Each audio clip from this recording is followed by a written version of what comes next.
All right, guys, welcome back to the Good Stuff Podcast. I'm your host, Derek Schwinn. Thanks for joining us today. I'm with this nice guy here.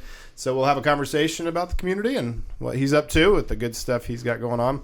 Just in case you're new here, this is Good Stuff Marysville, talking about the community with a glass half full perspective. So if you've got some good stuff to talk about, love to have you on the podcast. If you need some help telling your story from a marketing standpoint, love to do with that and help you out. So until then, this is Josh. Would you like to introduce yourself, sir? I would. I am Joshua Sands. I am probably better known on Marysville People in the Know as the Coffee Hall Guy, where I post every Monday from usually 4:30 to 7, where I invite people to come to Coffee Hall, sit down face-to-face, have a conversation about whatever is on their minds, good, bad, or indifferent. I like it, and hence the sign. The sign, yes. This is one of two that I usually try to remember. I have a backup sign in my red book, just in case. Uh-huh. I heard the idea a long time ago, and I've always thought, what a great idea. Yeah. So I'm sure you've got some stories and experiences. So first of all, how'd this come to be? Sure. So I started in 2024, May of 2024. And was it 24 or 23? Man, it like blends together so much. I get it. I think it was 23 now that I'm thinking about it, because I sort of took intermediate breaks between some Silver Scenes productions where I had rehearsals, so I couldn't do the Coffee Hall thing. So 2023 was a little more splotchy, and then 2024 I did more of a buy-in. But point is, I feel like we are, as a society in general, getting less and less connected from a face-to-face perspective. Amen to that. We've got a lot of digital connection, and that's all well and good, but nothing beats staring a person in the eye and using our mouth words instead of our finger words. And I'm a big proponent of trying to get back to that. I'm a big fan of getting back to that face-to-face connection. I'm actually a really big introvert. I'm an avid indoorsman. Don't like going outside very often. So this is not something that is natural to get out of that comfort zone. Exactly. And that's kind of what brought it on. Kind of had a heart-to-heart with God about what it meant to, express faith. And one of the things that came up in this sort of conversation was, like, you say that you love your wife and you're really big into like a lot of the stuff that she likes, her fashion, her all of that stuff, big supporter of her hobbies.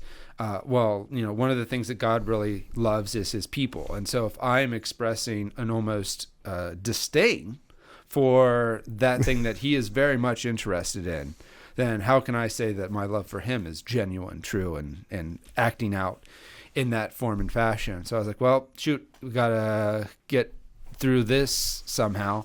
So I figured might as well jump right in and invite people, strangers, to come and talk to me, which is everything that Mother told me not to do.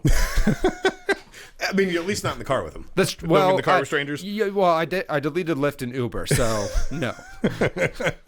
Well, good for you. That's one step of faith. Most people, not everybody gets to. Sure. And just to step out of your comfort zone and faith like that, and see what's to come. That's pretty cool. Yeah. So how has it gone?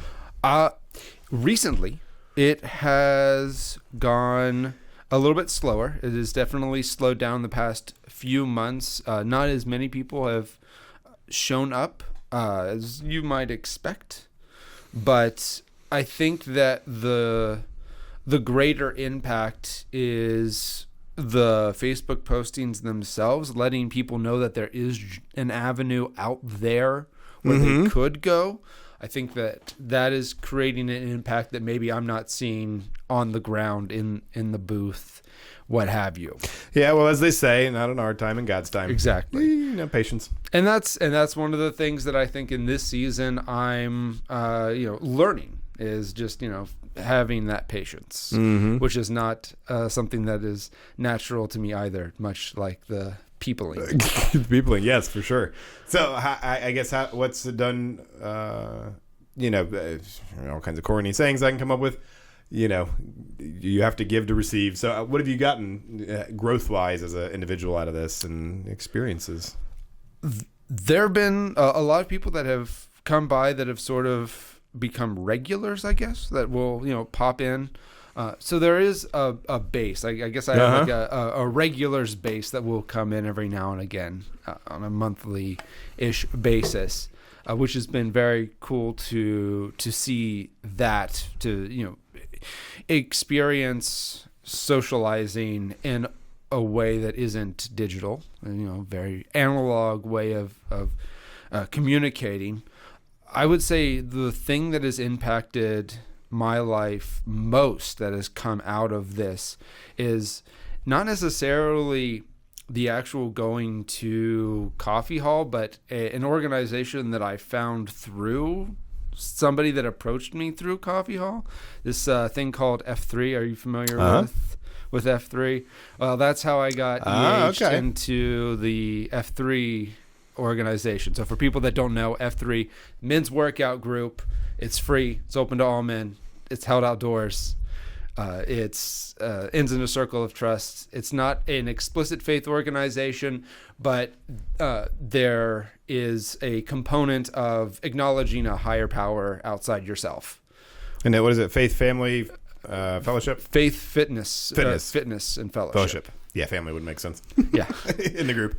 But yeah, I actually had. Yep, Brent was on the podcast once, and nice. That's been 3-4 years ago now. Yep. Anyway, so I came one day. And yes. One of the guys from F3 came, and I'd heard about an organization that rucked around town, and I really enjoyed rucking, and it just showed up the next day. To a workout, and I've been in it ever since. Now, are you a diehard? And yeah. Oh, yeah. See, that's not me. The Kool-Aid is there. The Kool-Aid has been thoroughly drunk, along with the coffee. It's been a life-changing, amazing adventure that it's gone on. Yeah, and it's grown a lot since he brought it up, from wherever, North Carolina, South Carolina, wherever he came from. And, just because there's different, groups all over the community, right? Yes. Kind of Richwood, Marysville, a couple different in Marysville, I think. Different times. There are. There's usually 2 beatdowns in Marysville at any given week or day of the week. One on Saturday. We have 2 weekly that are in Bell Fountain. We recently started an AO in Plain City. So it's been growing. We've got 5-day-a-week things in Richwood. So yeah, it's pretty large right now. For sure. Yeah, and that's, one of the, one, when you get outside your comfort zone, you never know what's going to happen and where things are going to lead. But just the random connections that you can find by just getting out and doing stuff. Excuse me, in the compound interest of that you might meet somebody that knows somebody that knows somebody, and the parts of, and that's really where a healthy community, comes in, and the ability to have outlets like that and to have people to talk to and all of that kind of stuff. So what's the most interesting conversation you've had in one of these that you can share? Yeah. Earlier on, I had a guy that reached out on Facebook Messenger and was like, "Hey, are you going to be at Coffee Hall? I see your posts all the time. You're going to be here this Monday." And he was just going to stop in for a little bit. And he was on a recovery path from drug addiction. He was going to court to help out a friend. And he just sort of let me hear his life story about how he went from drug addiction to recovery to wanting to be an addict / recovery counselor. He was going to school or trying to go into training for that aspect.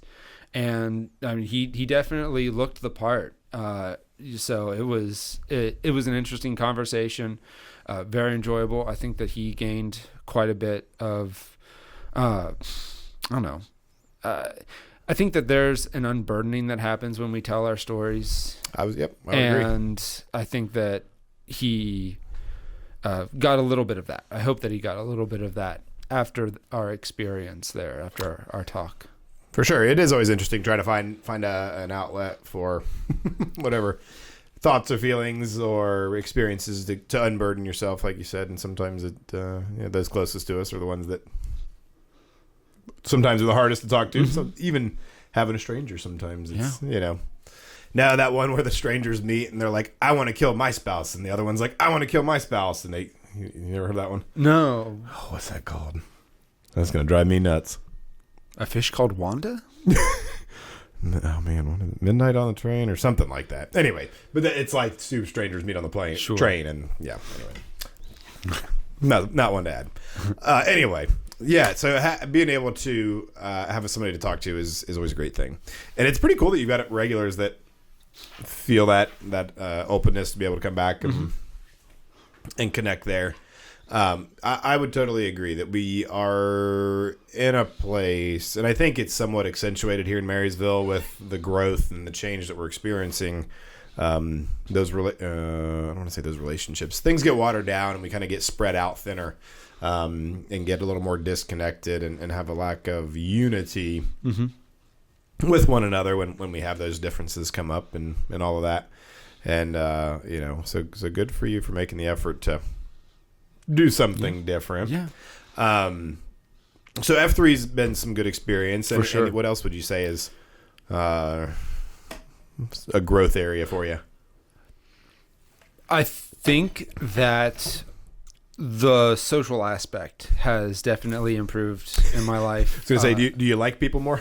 Yes. Yeah. Extroverted? I've grown to be a lot more extroverted. So I don't believe that there's just you're either an introvert or an extrovert and there's no changing that. There's definitely growth and change that can happen. It's just like any other muscle. You have to work it out. You have to build it. You got to tear it down a little bit and then it will repair.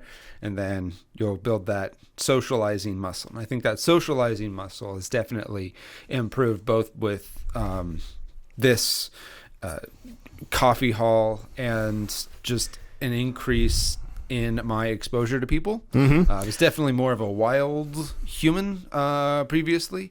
Kind of like, look, I'm an engineer, so I already have a bit of a handicap as far as dealing with people. Yeah.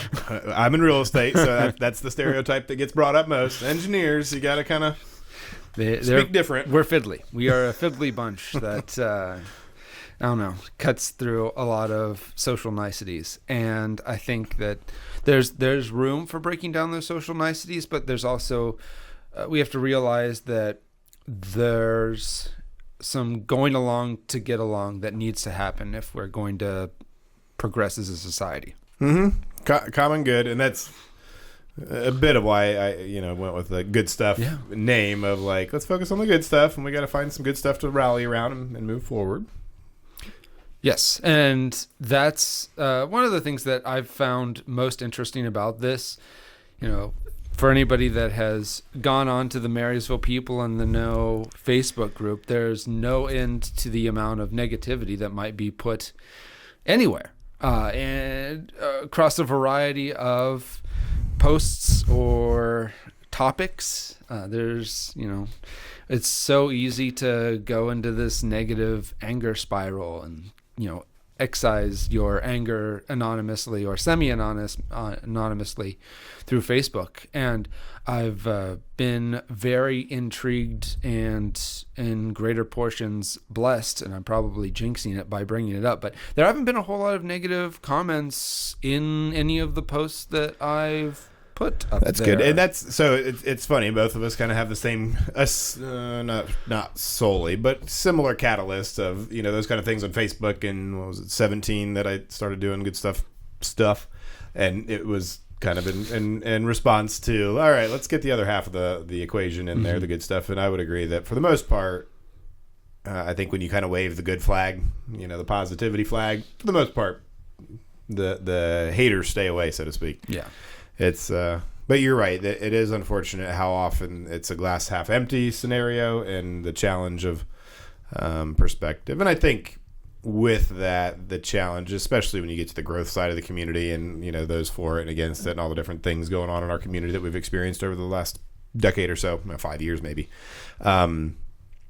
is with the criticism and negativity, a lot of times details and facts get skewed and spewed and all kinds of things. So it's valuable to have the other side.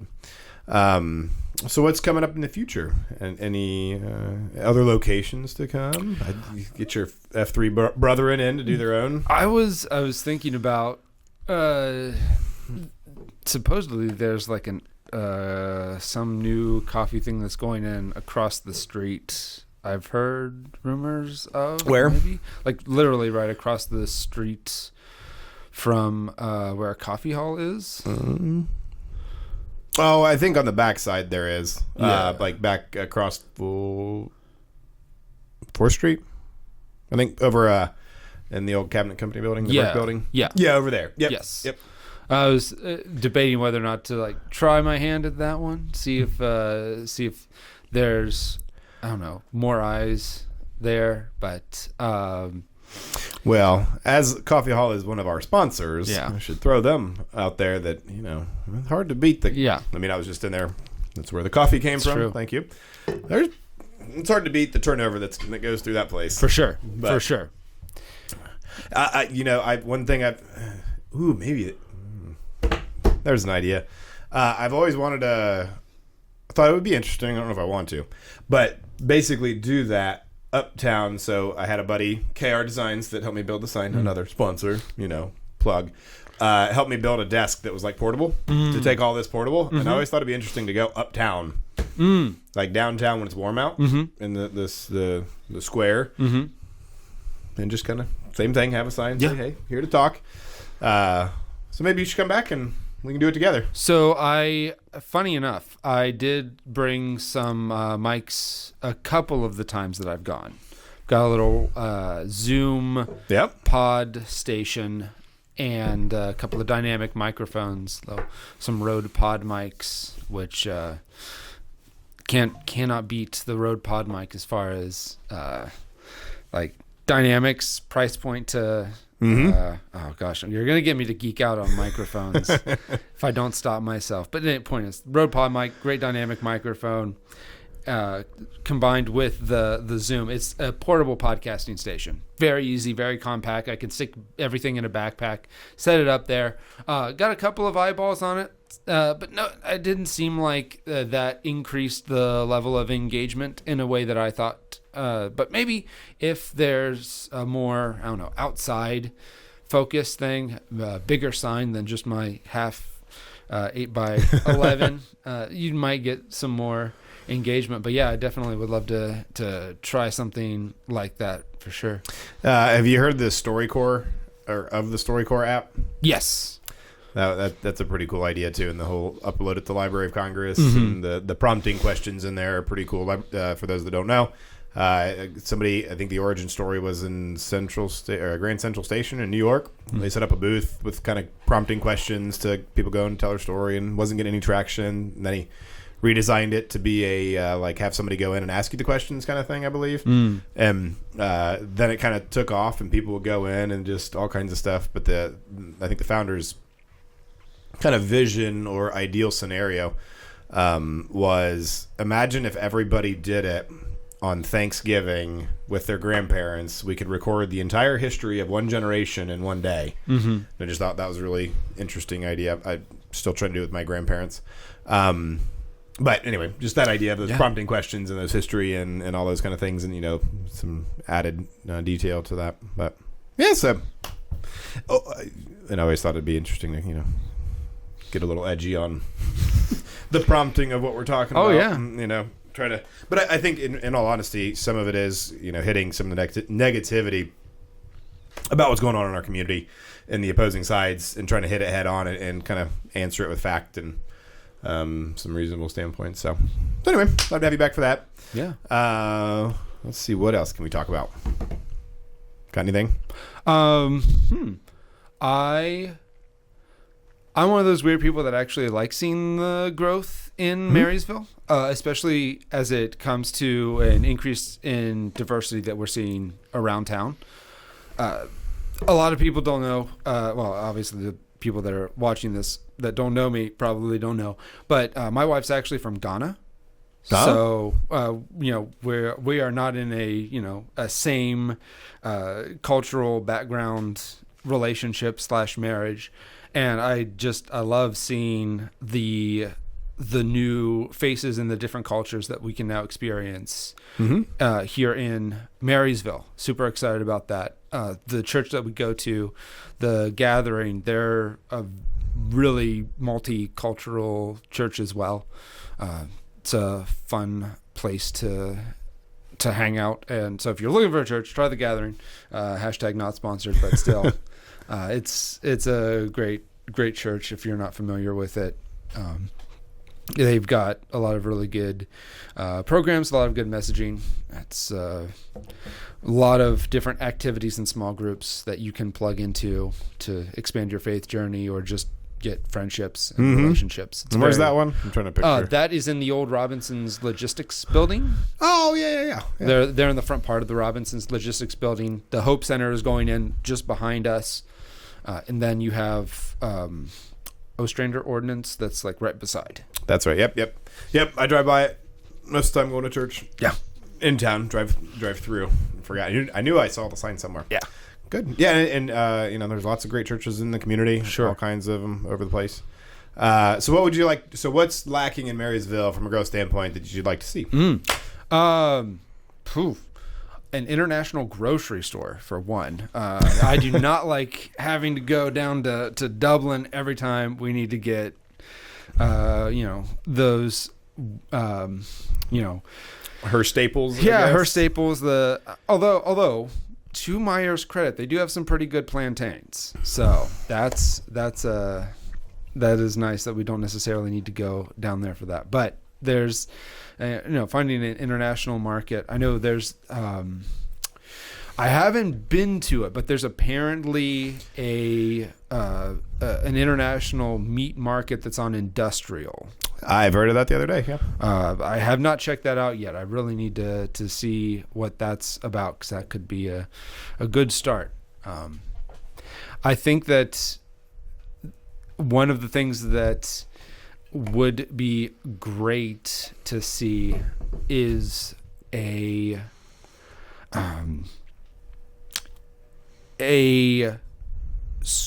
not necessarily a social organization, but a social activity, like a large scale social activity that we can like rely on. We don't have, we have a couple of theaters, but a shared social experience that we can rely on. Like what? I'm trying to think what you're. The Uptown Fridays or the First Fridays. That's great. I think that's a really good way of getting the community out and in close proximity to one another. Things like that are I think a staple to a healthy, growing community, where we can get in close proximity to people that are in our community. We can see outside of our front doors, which is something that is becoming more and more difficult. And that's one thing I've heard, not archaeologist, what do you call it? Sociologist? Nah, studying human behavior over the years. What's that called? Anthropology? Right? Oh, yes, anthropology. And not like 1,000 years ago, but hundreds of years ago, thousands. Like we always that used to be a staple of society. Was we always had those places of gathering and getting close together, and like a reason to do it, like church, and so over the decades we've lost those gathering points. And I mean, like fraternal orders used to be a big thing, and there used to be a lot of ways to do that. And so I am seeing and feeling a resurgence of those things that I think we are heading back to there. So I would definitely agree with more of those common points to come back to and gather. Arcade, roller rink, maybe. Getting a roller rink back in town would be So are you from cool. here? Yes. So you remember the last one? Intimately.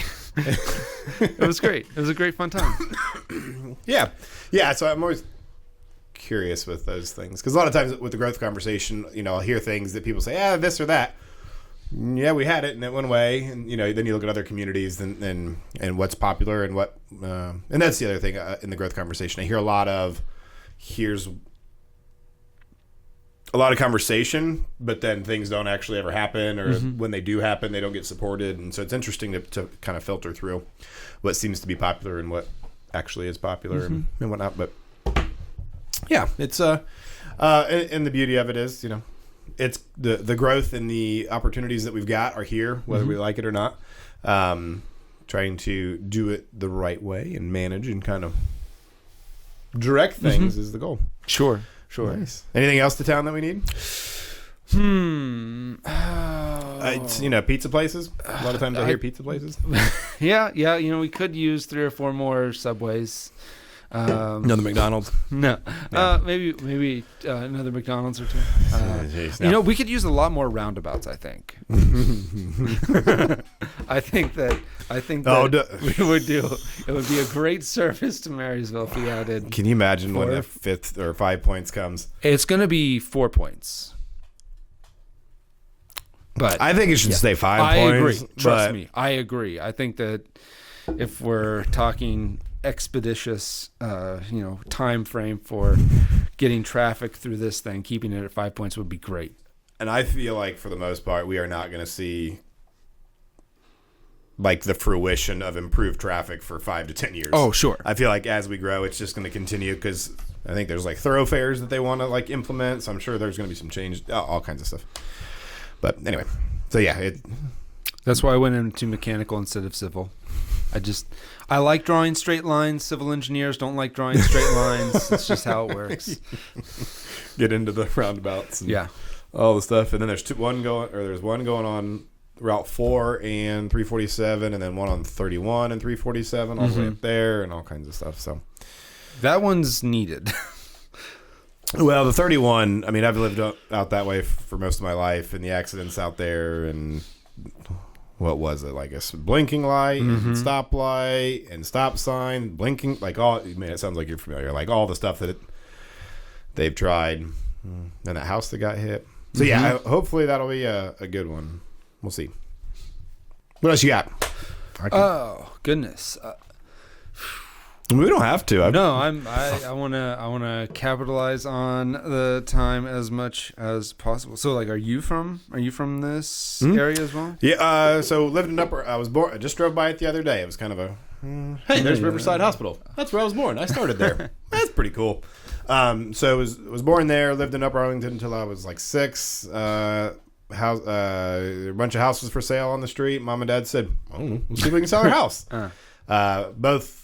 We're from rural areas. Dad grew up on the farm. Said, I don't think I can do this city thing anymore. Found ground out here. Moved out here in '93. They built a house, and I politely kicked them out and bought the house from them. So basically, been in the same house most of my life. Wow. So yeah, pretty much. So when people say where are you from, I like to say I prefer to say Marysville. Sure. I like Marysville more than Upper Arlington. So yeah, been here. Graduated in '04.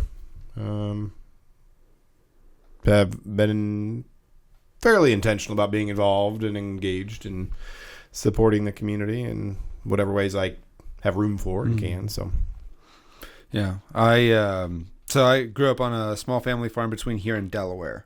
Okay, 4th generation to live on this land, so my roots go pretty deep here. My dad moved from Centerburg, finished out at North Union, graduated in '77. And then, him and my mom were like high school sweethearts. So her family has a lot of deep ties here, which is why I had to go out of the country to find somebody to pair with, because there's no telling who is where. That's how my cousin was, where my parents were from. He's like, you didn't know. Yeah, I had always had to ask, can I date her? Yeah. So I decided to forego that completely. Yeah, so I guess there's probably a whole story there. Yeah, OSU. It's pretty simple. Oh, okay. Yeah, we both went to Marion campus. She started in civil engineering. She wanted to do architecture, but then went the civil route. She's a very artistically minded person, and then 3 years into her degree path, she betrayed me and went into the arts. I was going to say engineer and engineer. That doesn't sound like yin and yang, but we got there. Yes. Yeah. She's very good at math. Like she's much better at math than I am. So when the kiddos start getting into calculus, it's going to be talk to mom. Like I can help you with algebra, no problem. But once you get into calc 1, 2, and 3, yeah, that's not me. it's I can muddle through calc 1, but physics, dynamics, statics, hey, that's all good stuff. I can do that. That's easy. Easy peasy. Oh, I gotta ask you about my dust collection system. Yeah, that's just reverse electricity. That's all it is. There you go. All right. So you guys met in OSU, and then Yep. the rest is history, huh? Yeah. Met in 2010 there at OSU. Dated for a couple years, got engaged for 2, and then married in 2015. Nice. And so she, what brought her over here other than just cuz? Sure. Her family immigrated when she was 12. So her mom and dad came over when she was 12, left her with her aunts in kind of on the border of Ghana and Côte d'Ivoire, or the Ivory Coast. So she's kind of a polyglot. She knows French, would speak French pretty consistently, and was really good at that for a while. Her home language of Chi, and then English, because it's a English colony that was one of the first to get their independence from Britain in 56. I'm going to say 56. Point is, they were one of the first to get like to get out of the colonial system of Britain and the Africa and sub-Saharan West Africa area. And so they got here and got all of the immigration stuff set up for their 7 sons and daughters. She's like one of 7, so it's a big family. Married into a big family. We've got like 15 nieces and nephews. Oh boy. It is a full house. I can imagine. Well, they don't all live in the same house, obviously. They're sprinkled around. But when they come together. Yeah, when they come together, it's a lot. And it was, so they immigrated here when she was 16. They got everything around. All of her siblings came over. So it was, finished out her high school career here and then went straight to OSU. Nice. So, yeah, it was a fun, it's been an amazing whirlwind ride for sure.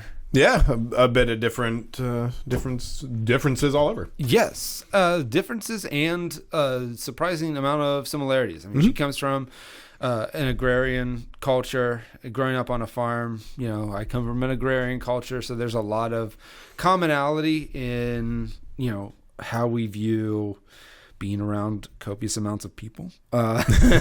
So both of us are very much in the country rural mind. You know, we like the quiet and the spread out, and you know, the lack of lights blaring everywhere.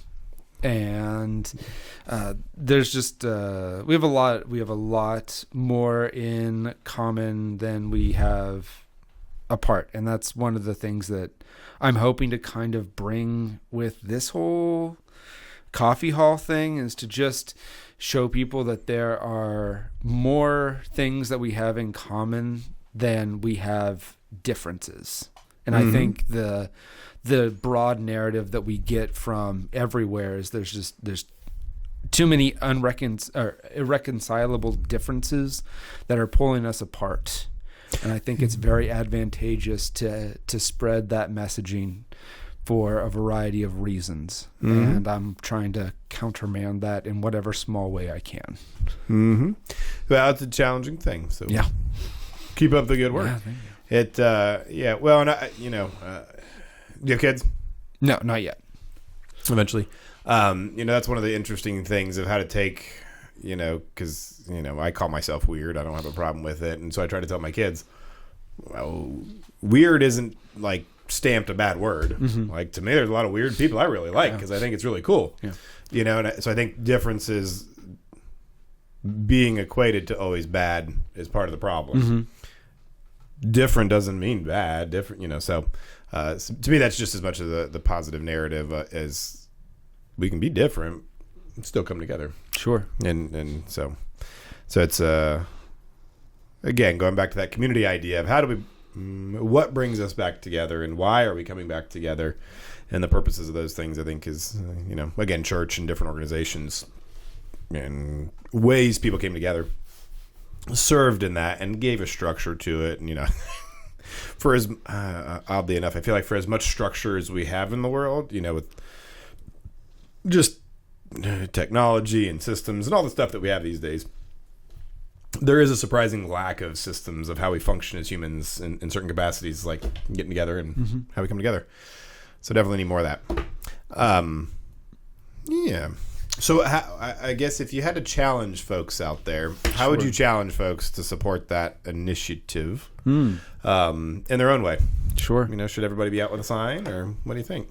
I think that finding a place socially to plug in would be very advantageous, whether that be a church group or some social organization, a workout class, finding a common activity that you can do next to people is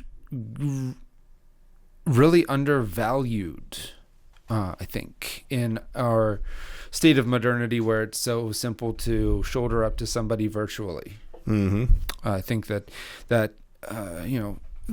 in-person connection is very valuable. So finding a place where you can come up beside somebody, go in front of somebody, and speak, to be heard and to hear is a valuable activity for anybody and everybody, especially in these current times. For sure. Well, and it is always interesting the ways in different ways different people need to do that or work best in that.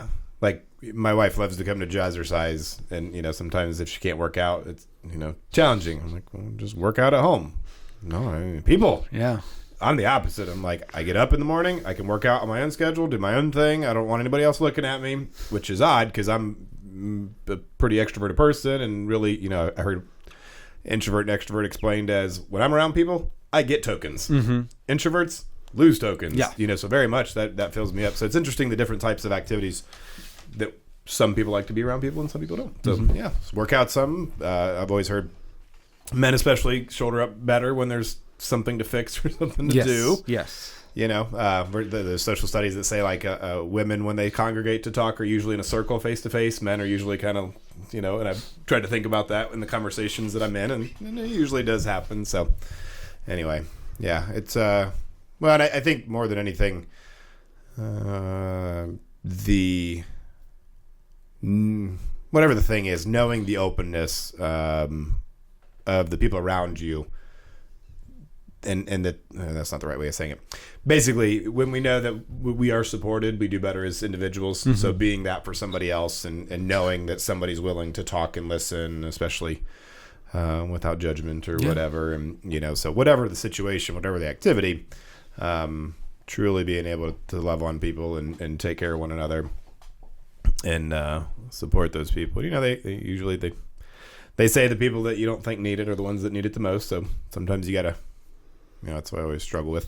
Reaching out to people and trying to force the conversation, because it's easy for me, but not easy for everybody else. So, well, I think that's probably a lot of good stuff there. Awesome. And happy to go through anything else you want to chat with. Let me think for a moment here. If not, attention spans are probably waning. And I like to save stuff for next time. You know, you can. Write a book about your experiences and come back and. I am working on a sci-fi novel, but that's another thing. I haven't touched it since August, but it's not that long. You sound like you got quite a few hobbies. Interesting. I do, and I